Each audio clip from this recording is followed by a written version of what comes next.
안녕하세요. 창세기 34장입니다. 야곱이 하나님과의 약속을 지체하다가 지체하면 안 된다는 사실을 알려주는 사건이 터지고 말았습니다. 이것은 하나님과의 약속을 지키는 것이 자신을 복되게 하는 것이고, 하나님과의 약속을 지키지 않으면 자신을 저주되게 한다는 사실을 다시 한번 분명히 알려주는 내용인 것입니다. 또한 하나님과의 언약을 지키지 않는 것은 자녀의 환경과 언행에도 크게 영향을 미친다는 사실을 알 수가 있는데요. 야곱은 베델로 올라가서 이삭의 공동체와 합류했더라면 자식들에게 이런 일이 일어나지 않았을 것입니다. 이것은 세속 공동체와 차단된 공동체 또는 든든하게 자녀를 지켜줄 공동체의 중요성을 말하는 것이고요. 어린 자녀일수록 사람과 환경에 크게 영향을 받는 존재이고요. 이것은 스스로 자기를 지켜낼 힘이 없는 존재라는 것을 의미하겠습니다. 그래서 야곱은 언약 공동체를 이루고 있는 이삭과 빨리 합류를 해야 했던 것입니다. 지금도 이 험악한 세상에서 세속 공동체는 언약 공동체를 잡아먹으려고 하고 있고요. 이들은 언약 백성들 중에 가장 연약한 자를 더럽게 해서 같이 살게 하려는 전략을 쓰고 있는 것입니다. 이런 세속인들에 의해 야곱의 집이 크게 수치를 당하는 일이 발생하고 말았는데요. 이것은 세겜 성읍 근처에 살다가 그 땅의 주장 세겜에 의해 디나가 강간을 당하는 일이 발생하고 말았습니다. 이것은 약속의 땅이라 하더라도 안전한 곳이 있고 덜 안전한 곳이 있다는 것으로 야곱의 공동체만으로는 안전한 곳이 될 수가 없고요. 이삭과 합류해서 합력을 해야 안전한 곳이 될 수 있다는 것을 의미하겠습니다. 디나를 범한 세겜이 하나님의 언약의 백성이 될 것 같으면 디나를 결혼시켜도 되겠지만, 세겜은 하나님의 언약 백성이 될 마음이 없기에 디나를 보낼 수는 없는 것입니다. 그것은 언약 백성이 비언약 백성에게 잡아먹히는 꼴이 되는 것이고요. 디나를 지옥에 보내는 꼴이 될 것이기 때문입니다. 하몰과 세겜은 마치 자신들이 행한 일을 회개하는 것처럼, 즉 하나님의 말씀대로 살 것처럼 행세하지만, 이것은 디나를 얻기 위함이지 하나님께 죄송한 마음을 가지고 죄된 행실을 돌이키려 함은 없는 것입니다.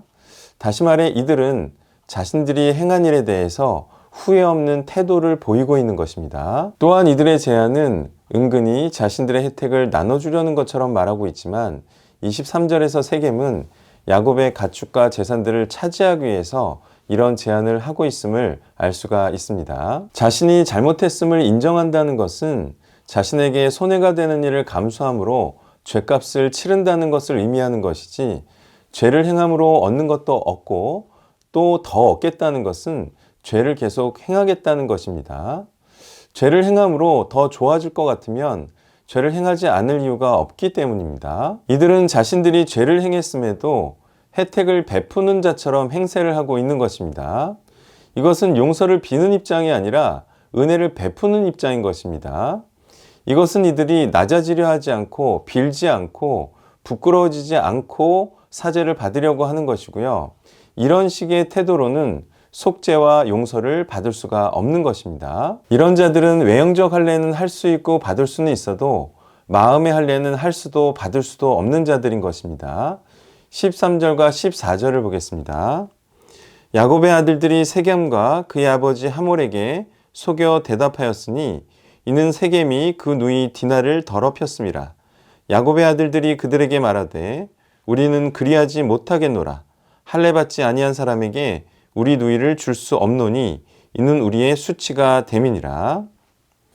이것은 자신들의 감정을 속이고 복수하겠다는 아주 무서운 대답인 것입니다. 이와 같이 죄란 피해자에게 증오와 복수의 마음을 심어주는 것이기에 이렇게 낮아지려 하지 않고 위에 선 입장에서 용서를 구하는 것은 피해자의 분노를 사그라뜨리지 못하게 하는 것입니다. 그리고 그로 인한 결과는 처참한 죽음이 되었던 것입니다. 이것은 죄의 삭스의 결과가 사망임을 다시 한번 알게 하는 것이고요. 사망을 면하게 하는 것은 철저한 회개와 그에 따른 보상임을 알게 하는 것입니다. 한편 야곱의 여러 아들들이 행한 이 복수는 야곱의 집에 큰 위협이 될 수 있는 일로 언약 공동체를 위태롭게 할 수 있는 일이었음을 30절이 잘 말해주고 있습니다. 야곱이 시므온과 레위에게 이르되 너희가 내게 화를 끼쳐 나로 하여금 이 땅의 주민 곧 가나안 족속과 브리스 족속에게 악취를 내게 하였도다. 나는 수가 적은즉 그들이 모여 나를 치고 나를 죽이리니 그러면 나와 내 집이 멸망하리라. 그러면 디나가 창녀같이 대우받음이 옳은 것인가요? 복수는 하나님의 것이며 직접 복수를 하는 것은 자신을 위험에 빠뜨리게 하는 것입니다. 하나님의 역사하심과 공의로우심을 믿는다면 악인들과 회개하지 않는 죄인들의 복수는 하나님께서 해주실 것을 믿고요. 언약 백성은 선만 행하면 되는 것입니다. 믿는다는 것은 하나님께서 복수해 주실 것을 믿고 복수하지 않는다는 것을 포함하는 것이니 우리가 아무리 억울한 일을 당할지라도 손수 피를 묻히지 않으므로 하나님의 말씀에 순종하는 일도 해야 하겠습니다.